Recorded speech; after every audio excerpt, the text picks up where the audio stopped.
Hey, what up, everybody? This is Stevie Breach coming to you today. I just got home from work. On the way home from work, I listened to Wrestling Observer Live with Brian Alvarez and Mike Sempervini.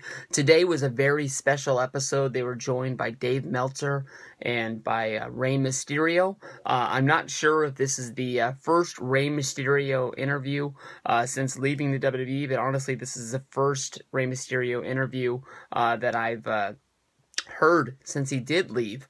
It was sort of big news. Everybody knew that it was coming sooner than later. Rey Mysterio would be released from the WWE and basically be freed. There was the hashtag Free Rey that was trending for a long time. That basically it was led by Conan and AAA, MLW, trying to get him out of there and trying to basically be able to live his life the way he wants to. It was good to listen to the interview. He was there hyping up Wale Mania, which is going to be happening WrestleMania 31 weekend in Santa Clara. It should be the kickoff to a lot of people's WrestleMania weekend. I believe it's being held on Thursday. That's the same day that I'm going to be going to WrestleMania Access. I know in my heart that this is going to be the place to be. I've seen already a few of my friends already RSVPing, say that they're going to be there, and I'm very jealous, honestly. I know that it's going to be the thing that everyone's talking about all weekend. It's basically going to be, if you get the VIP session, you get to show up early. You get free tequila. You get a meet and greet with Rey Mysterio. You get to from there, you get to go listen to a 2-hour live podcast with Rey Mysterio talking about his career, with his ups and downs, being asked questions by Court Bauer, Conan of WCW fame, and Dave Meltzer. They're going to be grilling him with questions. Hopefully that's going to be a lot of fun. They've already promised there's going to be a lot of drop-ins from a lot of Rey Mysterio's friends. I'm not knowing if these are going to be WWE people or non-WWE people. I know that Alberto Del Rio, he's booked for Saturday at WrestleCon, so I don't know if this is going to be something that he's going to be able to drop in on, but it would be a great place to plug Rey Mysterio's new, I guess you can say, deal to wrestle for AAA, which was just announced last weekend.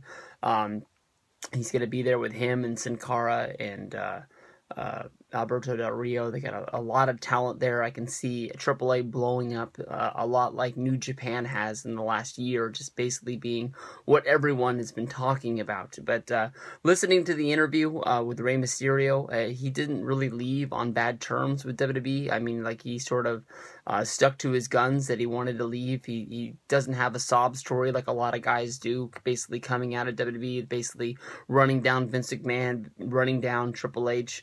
Honestly, it sounded like he was very grateful to WWE. They brought him into the company. He wrestled for them for 12 years. They made him a World Heavyweight Champion, where he won the Royal Rumble.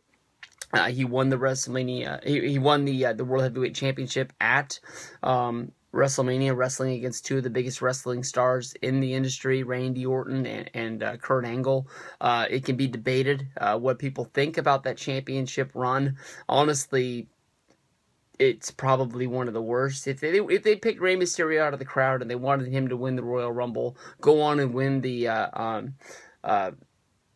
championship at WrestleMania, it would have been one hell of a David versus Goliath story, and it would have been a lot of fun to go on. But basically, exploiting the death of Eddie Guerrero, to me, it was a really, really bad taste, and I don't know. It's hard for me to think back on that time period. I know that it seems that he's doing it in its best interest, but to think that WWE was making money hand over fist during that whole time, exploiting Eddie, it just doesn't sit well with me, and that's just my opinion. I'm sure there's a lot of people out there who love Rey Mysterio that love that time period, but it's hard for me to really rethink what went down. But when I've heard the story of Rey Mysterio, it's one hell of a thing. If you think about how much a lot of people will think about how big of a star Rey Mysterio was in WCW, being the Cruiserweight Champion and being the standout in that division, and one of the people that people would change the channel to during the Monday Night War to see Nitro over Raw, to see this guy wrestle.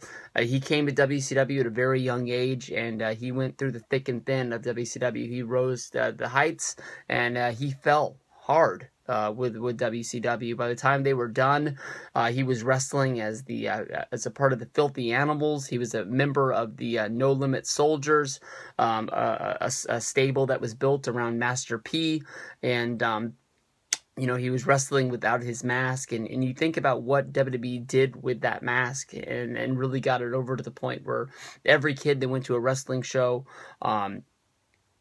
had to have his mask, and they were able to connect with him. And of course, he was smart enough to do that thing where he would go up and he would headbutt the kids in the crowd, and that made kids want to have the mask even more, because you've got the mask on. Rey Mysterio is going to come over and he's going to talk to you, and I'm sure that unmasked alone, Rey Mysterio is probably paid for the house that he's living in today. But Rey Mysterio basically talked in this interview about basically WWE gave him everything in the world, it seems like, but when it came down to it, the last few years, he he hasn't been shown in the light that he thought he should be in, and he always thought that when he retired from wrestling, he would go out on his own terms. He had sort of promised AAA that his last run, it would be with them, and he can see the clock ticking on that career, and basically WWE wasn't using him in any light. He said the last time that he actually wrestled a match was last year at the Monday Night Raw after WrestleMania in New Orleans, where he wrestled against Wade Barrett. I don't even remember that match, and I was in the building for it, honestly. But we've all heard the stories about Rey Mysterio with the ups and downs. There was the meeting where I guess Vince McMahon asked Rey Mysterio to go work his European tour, and Rey Mysterio turned him down and went home. And I guess that is where they came out with the secret meeting point, where basically they were going to release him on the day that his contract ended, as long as Rey Mysterio kept quiet in his camp about being released sooner than later, so that way WWE can sort of announce the news on their own terms, and nobody would go away unhappy. Rey Mysterio was the guy that honestly WWE didn't even want. If you think about what I talked about with the No Limit Soldiers and the Filthy Animals, when WCW closed down, basically they went over to WCW with a comb, and they weeded out who they wanted and who they didn't want. And there was a lot of people on the list that WWE wanted, but they weren't able to get, because they had signed a deal that was backed up and guaranteed by Ted Turner. That basically if WCW went out of business, they were guaranteed to get their money, because their deal was actually with Time Warner, and it wasn't a WCW contract. So when WWE bought up WCW and they brought in that talent that was like Chavo Guerrero, Lance Storm, Booker T, Diamond Dallas Page, these guys basically, their contracts were picked up because they wouldn't offset what WWE was making. If they would have brought in Goldberg, if they would have brought in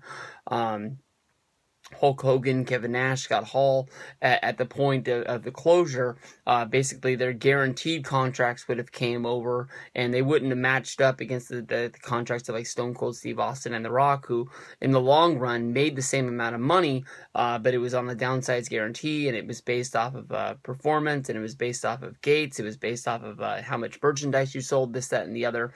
But a guy that fell through the cracks of all this was Rey Mysterio. Rey Mysterio was the guy that WWE just looked at, and they decided that they just didn't need, and it was actually the wrestlers that was going to management, going to Vince McMahon, telling him how great of matches Rey Mysterio would be having if he was a part of the team. It was like Chavo Guerrero, Chris Jericho, Chris Benoit, the Hardys, all of these guys pitching and saying, we need to bring this guy, he needs to be a part of our team, he's going to make this better. When I go over Rey Mysterio's career and I think about how the matches that stand out to me, I think of his debut in WWE, which I remember watching live on SmackDown. Well, like SmackDown's never live, but you know what I'm talking about, where he came out and he wrestled the match against Chavo Guerrero, and then basically he was getting pushed around in the back by the Un-Americans. The Un-Americans came out and were having a steel cage match in the night, and Mysterio came down to even the odds out, where basically he ran down from the back, climbed up the steel cage, is about as fast as I've ever seen anybody climb up a cage, and then jump off the top, and I believe Test is the one who caught him, and that was one hell of a debut. Rey Mysterio, they brought him in, they made him look like a huge star, and then a lot of people thought he just skyrocketed to the top, but I mean, This is a guy that got put into the cruiserweight division, which was a no-win situation in WWE. WWE's always been a big guy place. Small guys can fit in, but I mean, when you get lumped in with a whole bunch of small guys, there's no way in the world you're going anywhere. And, you know, as fun as that cruiserweight division was, it was sort of Rey Mysterio always sort of getting to a point where it looked like he was going to, you know, be that guy and then just losing and putting somebody over and then falling back down. It was, you know, Rey Mysterio's matches against Eddie Guerrero that really put him in a spot where WWE thought they could make money with Rey. So it's a good listen. Go out of your way to listen to this interview. This ended up being an 11-minute commercial for Wrestling Observer Live to go out of your way and listen to this. But I can't tell you everything he said, but it was a good interview. Rey Mysterio left on good terms, and it's one of the reasons I'm glad I'm a Wrestling Observer subscriber.